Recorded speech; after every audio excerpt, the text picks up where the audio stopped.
Hi எல்லோரும் எப்படி இருக்கீங்க? இன்றைக்கி வாங்க சூப்பராக எக் ரைஸ் ரெடி பண்ணலாமா? அதுக்கு தேவையான வெஜிடபிள் நான் எடுத்து வச்சுக்கிட்டேன். நெக்ஸ்ட்டு ஒரு 4-5 முட்டை உடச்சி ஊற்றி அதில் கொஞ்சமாக மஞ்சள் தூள், மிளகுத்தூள், பெருங்காயம், கொஞ்சம் உப்பு எல்லாம் போட்டு நல்லா மிக்ஸ் பண்ணிவிட்டு கடாயில் ஆயில் ஆட் பண்ணி நம்ம வச்சுருக்க முட்டையும் அதில் சேர்த்து நல்லா ஃப்ரை பண்ணி அதை தனியாக எடுத்து வச்சுக்கோங்க. நெக்ஸ்ட்டு அதே கடாயில் ஆயில் ஆட் பண்ணி கொஞ்சம் சீரகம், 4-5 ஏலக்காய் போட்டு நல்லா அது பொரிஞ்சதுமேவும் நம்ம வச்சுருக்க வெங்காயம், ஃப்ரெஷ்ஷாக புதினா இது ரெண்டும் சேர்த்து நல்லா ஃப்ரை பண்ணிவிட்டு கூடவே இஞ்சி பூண்டு பேஸ்ட்டும் சேர்த்துக்கங்க.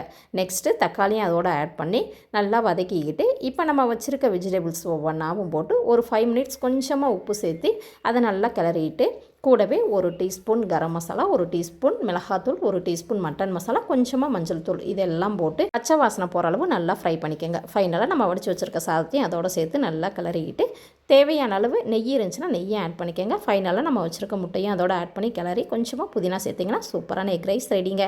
நீங்களும் ட்ரை பண்ணி பார்த்து கமெண்டில் சொல்லுங்கள். தேங்க்யூ.